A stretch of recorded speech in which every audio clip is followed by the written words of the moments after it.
এটা যেমন ধরেন হাদি যখন মারা গেল, মানে করা হলো, ভুল বললাম, মারা গেল না, যখন তাকে করা হলো, হাদির অনেক কথার সাথে কিন্তু আমি একমত না, কিন্তু আমি কিন্তু প্রচন্ড পছন্দ করতাম ছেলেটাকে। ওর অনেস্টি আমাকে অনেকভাবে ইন্সপায়ার করেছে। ও কিন্তু অনেক সৎ ছিল, আমার প্রয়োজনে গিয়েছে এবং আমি অলমোস্ট তাদেরকে ব্যবহার করেছি। সো ব্যবহার করেছি আমার বাচ্চার ভার্ডিক্ট পাওয়ার জন্য। সো আমার অতটুকুই দরকার ছিল, আমি সেটা পেয়েছি, আমি তাদের কাছে গ্রেটফুল, ওই সরকারের কাছে। আমি একদম অনেস্টলি বলি, আমাকে যে পরিমাণে রেসপেক্ট আওয়ামী লীগের হাই অফিসিয়ালসরা দিয়েছেন সেটা আমি কিন্তু সারা জীবন মনে রাখবো। তারা স্বৈরাচারী ছিল, তারা অন্যায় করেছে, জুলুম করেছে, এটা যেমন সত্য, তারা আমাকে, আজমেরি হক বাঁধনকে সেই পরিমাণে রেসপেক্ট দিয়েছে, এটাও সত্য। আমাকে প্রচুর জায়গা থেকে অফার করা হয়েছে বিভিন্ন পদ পদবিতে, কিন্তু আমি সম্মানের সাথে তাদেরকে আসলে না বলেছি। আমি ডেফিনেটলি এইরকম কোনো দল বাংলাদেশের পাওয়ারে আসবে আমি চাই না, যে বাংলাদেশের স্বাধীনতা যুদ্ধের বিপক্ষে ছিল এবং যে এত বেশি নারীর ব্যাপারে, নারীর স্বাধীনতা, নারীর অধিকারের ব্যাপারে এত বেশি সংকীর্ণ মনা। সো এই ঘটনার পরে সে, তার কথা আমার ভালো লাগতেই পারে, কিন্তু তাকে আমি পাওয়ারে নাও চাইতে পারি।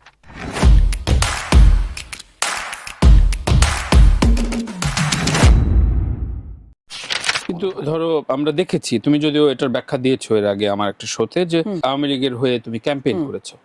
এখন কোন দলের বাঁধন, কোন দলের ট্রাকে উঠবে, কোন দলের জায়গায় ক্যাম্পেইন করবে, এটা একটু কনফিউশনের জায়গা তৈরি হচ্ছে। হ্যাঁ ঠিক আছে, প্রত্যেকটা জায়গায় প্রতিরোধ করছে, প্রতিবাদ করছে, ছায়ানটের সাথে সাথে আগ বাড়িয়ে তুমি আর সায়ান খুব সিগনিফিকেন্টলি গিয়েছো, সেটা নিয়ে অনেকে মকারি করার চেষ্টা করেছে। তার মানে নতুন ভাবে নতুন কোন দলের ক্যাম্পেইনে তুমি আর কনসাসলি যেতে চাও না, নাকি দেখতে চাও? আমি যেতে চাই না। আমি তখন গিয়েছি কেন, আমি আপনার কাছে ব্যাখ্যা করেছি যে এটা আমার প্রয়োজনে গিয়েছে এবং আমি অলমোস্ট তাদেরকে ব্যবহার করেছি। সো ব্যবহার করেছি আমার বাচ্চার ভার্ডিক্ট পাওয়ার জন্য। সো আমার অতটুকুই দরকার ছিল, আমি সেটা পেয়েছি, আমি তাদের কাছে গ্রেটফুল, ওই সরকারের কাছে। আচ্ছা, কিন্তু এটা শিল্পী সুলভ আচরণে তুমি যাওনি, তোমার একটা হ্যাঁ, আমার প্রয়োজনে না, আমি আমার প্রয়োজনে গিয়েছি এবং আমি কোনো ভিকটিম কার্ড প্লে করতে চাই না যে আমি অসহায় ছিলাম। আমি জেনে বুঝে গিয়েছি, কারণ আমি এই দেশে টিকে থাকার জন্য আমার কাছে মনে হয়েছে যে এটার আর কোনো বিকল্প নাই। ওই সময় আমার কাছে আর কোনো অপশন ছিল না, তো আমার যেতে হয়েছে আর কি। আমরা যে সমাজে এখন বাস করি আফটার 5 অগাস্ট, সহনশীলতার জায়গায় পলিটিক্যাল সিনারি বাদ দিলাম, আমাদের যে শিল্প সংস্কৃতির যে মানুষগুলো সহনশীলতার জায়গায় এখন কোন পর্যায়ে আছে? যেই দলই আসুক, দল পাল্টাক বা আগামী 10 বছরের সমাজটায় কি আমাদের ক্রোধ কি কমবে, এই যে পারস্পরিক ক্রোধগুলা? এটার জন্যই তো কাজটা করতে হবে। আমি তো আপনাকে বললামই যে আমাদের মন মানসিকতা পরিবর্তন আনাটা ভীষণ জরুরি। আমরা মানুষ হিসেবে আমরা ভীষণ, আমাদের ভেতরে সহনশীলতা কমে গেছে অনেক, আমাদের ভেতরে বিদ্বেষ অনেক, আমরা অনেক বেশি প্রতিশোধ পরায়ণ, আমরা অনেক বেশি ধরেন প্রতিহিংসা পরায়ণ। সো আমরা এত পলিটিক্যাল কেন, কিভাবে হইলাম? না, পলিটিক্যাল হওয়া তো খুবই ভালো কথা ভাইয়া, পলিটিক্যাল কনসিয়াস হওয়া খুবই ভালো। প্রত্যেকটা নাগরিকের পলিটিক্সের ব্যাপারে সচেতন হইতে হবে, তাকে কিন্তু প্রত্যেকটা নাগরিককে রাজনীতি, দেশ নিয়ে চিন্তা করতে হবে। কিন্তু পলিটিক্যাল ব্যাড টুলস হয়ে যাচ্ছে। কিন্তু আমরা যেটা হয় যে আমরা দলকানা হয়ে যাই, আমরা অন্ধত্ব গ্রহণ করি, আমরা ধরেন একটা কাল্ট ফলো করার মতো করে একটা দলকে ফলো করার চেষ্টা করি, সেইটা খুব ডেঞ্জারাস। মানে সেইটা আমার ক্ষেত্রে কি হয়েছে, আমার বাবা ভাইয়ের সাথেও কিন্তু আমার বিভিন্ন জিনিসের দ্বিমত আছে। সো তাদেরকে কি আমি ভালোবাসি না? আমি তো তাদেরকে প্রচন্ড ভালোবাসি। সো কিন্তু তাদের সাথে আমার দ্বিমত আছে এবং তাদের অনেক কাজ আমার পছন্দ না, এবং সেটা আমি বলতে পারি। এইটাই তো হওয়ার কথা। এখন আমার বাবা ভাইয়েরও অনেক কিছু, আমার অনেক কিছু তাদের ভালো লাগে না, তারাও কিন্তু আমাকে বলে যে তোমার এটা ভালো লাগে না, কিন্তু তাই বলে কি ওরা আমাকে ডিজোন করতেছে বা আমার উপরে কোনো মানে হিংসাত্মক আচরণ করতেছে বা এমন কিছু করতেছে যেটা আমার হার্ম হচ্ছে, এরকম করতেছে না তো। বিকজ আমরা একটা সাম্যাবস্থায় আছি, আমাদের আমাদের মতের অমিল আছে, আমাদের অনেক কিছুতে দ্বিমত আছে, বাট আমরা একটা সাম্যাবস্থায় আছি। সো আমাদের পরস্পরের সাথে পরস্পরের এইভাবেই থাকার কথা ছিল, যে আপনার আর আমার চিন্তা সব এক হবে না, আপনি একটা জিনিস ফলো করতেই পারেন, আপনার মনেই হইতে পারে যে এই মানুষটা ঠিক বলছে, কিন্তু তাই বলে আমি যদি তাকে পছন্দ না করি, তাই বলে আপনি কিন্তু আমাকে আঘাত করতে পারেন না, বা আপনি আমাকে কোনোভাবে ছোট করতে পারেন না। কিন্তু এইটা যে পারেন না, এই পারিবারিক শিক্ষাটা, এই প্রাতিষ্ঠানিক শিক্ষাটা বা এই স্বশিক্ষাটা আমাদের মধ্যে কমে গেছে অনেক। অনেকেই দেশের বাইরে চলে গেছে। অপ্রিয় প্রশ্ন করি, সেটা তুমিও এই সময়ে অনেক কাজ করছো, এখনকার প্রভাবটা খাটিয়ে বা কাজ পাচ্ছ, তোমার শরীরটা বলছে, এটা কতটুকু অন করছো? আমাকে আওয়ামী লীগের সময়ও সেম কথাটাই বলা হতো, কারণ আমি আপনাকে বাঁধনের কাজ থেমে নাই, দেখছেন? আমি একদম অনেস্টলি বলি, আমাকে যে পরিমাণে রেসপেক্ট আওয়ামী লীগের হাই অফিসিয়ালসরা দিয়েছেন, সেটা আমি কিন্তু সারা জীবন মনে রাখবো। তারা স্বৈরাচারী ছিল, তারা অন্যায় করেছে, জুলুম করেছে, এটা যেমন সত্য, তারা আমাকে, আজমেরী হক বাঁধনকে সেই পরিমাণে রেসপেক্ট দিয়েছে, এটাও সত্য।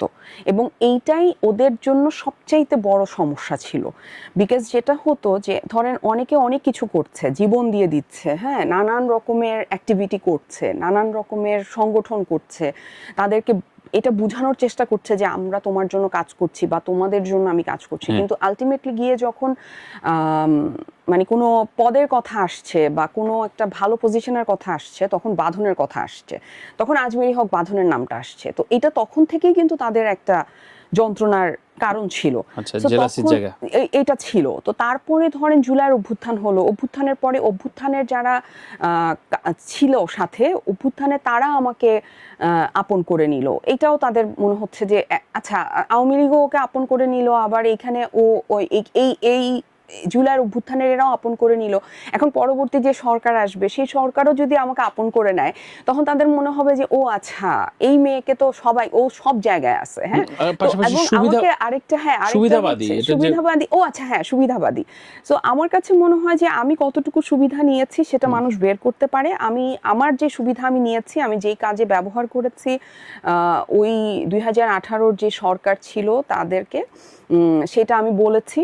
বাকি কি কি সুবিধা নিয়েছি সেটা তারা বের করতে পারে, বাট এই সুবিধাটা আমি নিয়েছি, এটা আমি স্বীকার করছি। এবং এটা কোনো ভালো সুবিধা না, এটা একটা অন্যায় সুবিধা আমি নিয়েছি। যদিও ধরেন এই রায়টা বাংলাদেশের না, সাবকন্টিনেন্টের ইতিহাসে একটা ঐতিহাসিক রায় ছিল। সো সেটা আমি নিয়েছি। তো এই তো। আর বাকি আমি জুলাইয়ের অভ্যুত্থানের পর ভাইয়া, আমি আপনাকে বলেছি, আপনার ওই শোতেও বলেছি, এখন তো আরো অনেক দিন চলে গেছে, আমাকে প্রচুর জায়গা থেকে অফার করা হয়েছে বিভিন্ন পদ পদবিতে, কিন্তু আমি সম্মানের সাথে তাদেরকে আসলে না বলেছি। মুহূর্তে তুমি নেই, আমি ওইটাতে আমি কখনো ছিলাম না এটা বলবো না। আমি আওয়ামী লীগের সময় আমার একটা সময় মনে হতো যে যখন আমি আসলে অনেক সাফার করছিলাম, তখন আমার মনে হতো যে হয়তো আমি এই ধরনের কোনো একটা পার্লামেন্টের কোনো একটা পজিশনে চলে গেলে মেবি আমি আরেকটু বেটার থাকবো বাংলাদেশে টিকে থাকার জন্য। কিন্তু সময়ের সাথে আমি যেটা বুঝলাম, আমি খুব ক্লোজ ছিলাম তারানা হালিমের, আমি কিন্তু ওনাকে ভীষণ শ্রদ্ধা করি, এখনো আমি তাকে খুবই পছন্দ করি। উনি আমার সাথে যোগাযোগ বন্ধ করে দিয়েছেন, কিন্তু আমি এখনো বলবো যে আমার খুব কয়েকজন কাছের মানুষ আছেন যাদেরকে আমি শ্রদ্ধা করি, তার মধ্যে তারানা হালিম একজন। সো আমি তাকে খুব কাছে থেকে দেখেছি সাফার করতে। তো তখন আমার মনে হয়েছে যে উনি পারছেন না এই জিনিসটাকে হ্যান্ডেল করতে, আর আমার মতো এইরকম মানে মেয়ে আসলে আমি আসলে এইটার জন্য আমার জন্ম হয় নাই। সো আমি তো উইথ টাইম রেহানার পর আমাকে আবিষ্কার করতে শুরু করেছি ভাইয়া, আমি আপনাকে বারবার বলেছি, এটা কিন্তু আমি সব জায়গায় বলি যে রেহানার পর আমি নিজেকে আবিষ্কার করেছি। সো সেই আবিষ্কারের মধ্যে আমি আর এই জিনিসটাও আবিষ্কার করেছি যে আমার পক্ষে আসলে কারো আন্ডারে থেকে কিছু করা সম্ভব না। আমি খুবই স্বাধীন চেতা একটা মানুষ, মানে আমাকে কেউ কিছু বলে দিলে মানে আমি ওইটা একদম নিতে পারি না। আমি আপনার সাজেশন নিব, ধরেন আমার উপদেষ্টা আছে এরকম, আপনি খুবই করবেন, বুঝছেন, আমি এরকম বলি যে আমার উপদেষ্টারা খুব ভালো, হ্যাঁ। তো আমার এরকম উপদেষ্টা আছে কয়েকজন, তাদের সাথে আমার প্রত্যেকদিন কথা হয় এরকম না, বছরে একবারও যদি আমার কোনো প্রয়োজন হয় যে আমার এখন এই ব্যাপারে একটা সাজেশন লাগবে, আমি তাদেরকে ফোন দিই। ফোন দিয়ে আমি তাদেরকে জিজ্ঞেস করি যে আমার এই ব্যাপারে কি করা উচিত। তো তারা কিন্তু আমাকে যা বলেন আমি যে তাই ফলো করি তা না, কিন্তু বলতে পারবে, ডিকটেট করতে পারবে, কিন্তু তারা আমাকে বলতে পারে যে আচ্ছা বাঁধন এটা হইতে পারে, কিন্তু আমি কিন্তু ওই সাজেশনটা নেয়ার জন্য ওপেন। বাট আপনি এসে আমার গায়ের উপরে এসে বললেন যে তোমার তো এটা করা উচিত হয় না, এটা তো বলা উচিত হয় না, I don't care at all. মানে আপনি আচ্ছা। কি বলতেছেন আমার আমার কানে ঢুকবেই না, বিকজ আপনি আমার লাইফের প্রয়োজনীয় কেউ না আসলে। তো যে প্রয়োজনীয় আমি তাকে মূল্য দিতে জানি, তো সো তখন যেটা আসলে যে তুমি বিগত দলে ক্যাম্পেইন করেছো একটা বিশেষ প্রয়োজনে, সেটা এর আগেও ক্লিয়ার করেছো আমাদের সাথে। এবারের আগামী নির্বাচনে কোনো দলের পক্ষে তুমি থাকছো না। সরকার গঠন হবার পর যদি কোনো একটা অফার আসে বা তখন যদি মনে হয় যে না ঠিক আছে আমার এখন ইনভলভ হওয়ার সময়, তখন কি আবার মত পাল্টাবে কিনা শুনে নিই। আপাতত মনে হয় না মত পাল্টাবো, কিন্তু মানুষ তো পরিবর্তনশীল, মানুষের কখন কি মনে হয় আমি জানি না। বাট আমি যে স্টেটে এখন আছি তাতে আমার মনে হয় না যে আমার এই ডিসিশন চেঞ্জ হবে যে আমি আসলে পলিটিক্যালি কোথাও ইনভলভ হতে চাই। এমনি এই যে সম্পর্কের জায়গায় তোমার কাছে কতটা বিচ্ছিন্ন মনে হয়েছে? মানে সবাই সবার জায়গা থেকে বিচ্ছিন্ন হয়েছে কিছুটা। বছরখানেক আগে খুব ভালো সম্পর্ক ছিল, এখন তার সাথে যে তারানা হালিমের কথা যেটা বললা, এরকম কতজন মানুষ? আমার সাথে তো অনেক, কারণ আমার সাথে সবার অনেক ভালো সম্পর্ক ছিল। মানে এটা আমি এখনো, এবং আমি যাদেরকে আমি রেসপেক্ট করতাম আমি তাদেরকে এখনো রেসপেক্ট করি। মানে তার মধ্যে তারানা হালিম একজন রুহেল ভাই আছেন। রুহেল ভাইকে আমি ভীষণভাবে পছন্দ করি। উনি আমাদের ইন্ডাস্ট্রির জন্য অনেক করেছেন।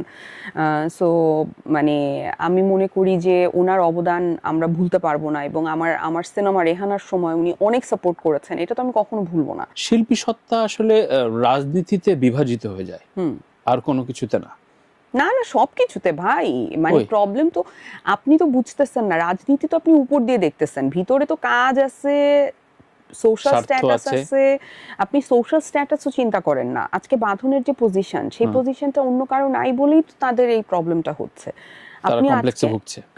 ডেফিনেটলি আপনি চিন্তা করেন আমি কেন এত স্বাধীন, বিকজ আমার কোনো কমপ্লেক্স কাজ করছে না। আমার মনে হচ্ছে না যে আমি ওর চাইতে আল্লাহ ও এটা করে ফেলছে আমি কেন করতে পারলাম না, বিকজ আমি অনেক কিছু করে ফেলছি আসলে। তো এখন ওরা যে করতে পারছে না এটা নিয়ে ওদের কমপ্লেক্স কাজ করছে। তো ওরা মনে করছে যে এই দলকে সাপোর্ট করতেছি, এটা করেও যদি কিছু একটা হয়। কিন্তু সেই দলও যখন আমাকেই বলছে যে তুমি পদ পদবিতে আসো, তখন তো এটা খুবই কষ্টের আসলে। এটা আমার কাছে মনে হয়, এটা আমি হলেও খুবই আপসেট হতাম যে আমি এত কিছু করছি, আমাকে বাদ দিয়ে যে আসলে খুব একটা কিছু করছে না, আতেল আতেল কথা বলে ঘুরে বেড়াচ্ছে, হ্যাঁ কানজে চলে যাচ্ছে, এই করতেছে, আবার শিক্ষিত, মানে এর পাত্তা দিচ্ছে, আমরা যে জীবন দিয়ে দিচ্ছি পাত্তা দিচ্ছে না, এটা তো কষ্টের ব্যাপারটা। আবার বিভিন্ন সময় কথা পাল্টে গেছে, তুমি এটা ব্যাখ্যা দিয়েছো, ঠিক আছে ওই সময় ভাবনাটা ছিল। তুমি একবার জামাত ইসলামের আমিরের খুব প্রশংসা করেছিলে, আমি এখনো করছি। এরপরে আবার জামাত ইসলাম সম্পর্কে বললে না এই সরকার আমি চাই না। না না, আমি বলি জামাত ইসলামের আমিরের প্রসঙ্গ এটা না, প্রশ্নটা জামাত ইসলাম না, আমি এটা একটু ক্লিয়ার করি, কারণ আমি ওনার কথা আমি অবশ্যই পছন্দ করি। আমার ওদের দলের যে সাংগঠনিক অবস্থা সেটা আমাকে খুবই ইমপ্রেস করেছে, যে তারা আসলে এতভাবে মানে ওয়েল অর্গানাইজড, হ্যাঁ, এবং প্রত্যেকে খুব ভালো করে কথা বলেন, সেটা আমাকে মুগ্ধ করেছে। কিন্তু আমি ডেফিনেটলি এইরকম কোনো দল বাংলাদেশের পাওয়ারে আসবে আমি চাই না, যে বাংলাদেশের স্বাধীনতা যুদ্ধের বিপক্ষে ছিল, এবং যে এত বেশি নারীর ব্যাপারে, নারীর স্বাধীনতা, নারীর অধিকারের ব্যাপারে এত বেশি সংকীর্ণ মনা। সো এই ঘটনার পরে তার কথা আমার ভালো লাগতেই পারে, কিন্তু তাকে আমি পাওয়ারে নাও চাইতে পারি। এই প্র্যাকটিসটাই আমাদের এখানে দরকার আমার কাছে মনে হয় তানভীর ভাই। মানে আপনি যাকে অপছন্দ করেন তার সব অপছন্দ করতে হবে, মানে তাকে সারাক্ষণ গালি দিতে হবে, এটার কোনো দরকার নাই তো।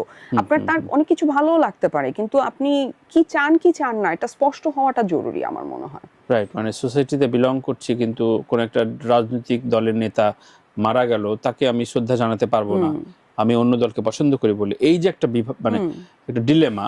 এটা যেমন ধরেন হাদি যখন মারা গেল, মানে করা হলো, ভুল বললাম, মারা গেল না, যখন তাকে করা হলো, হাদির অনেক কথার সাথে কিন্তু আমি একমত না, কিন্তু আমি কিন্তু প্রচন্ড পছন্দ করতাম ছেলেটাকে।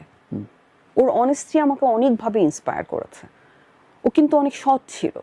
সো ওর কথা মানে ওর কথার অনেক মতের সাথে আমি একমত না, ওর অনেক কথার সাথে একমত না, ওর অনেক গালির সাথে একমত না, কিন্তু আমার ওর ট্রান্সপারেন্সিটা আমার পছন্দ।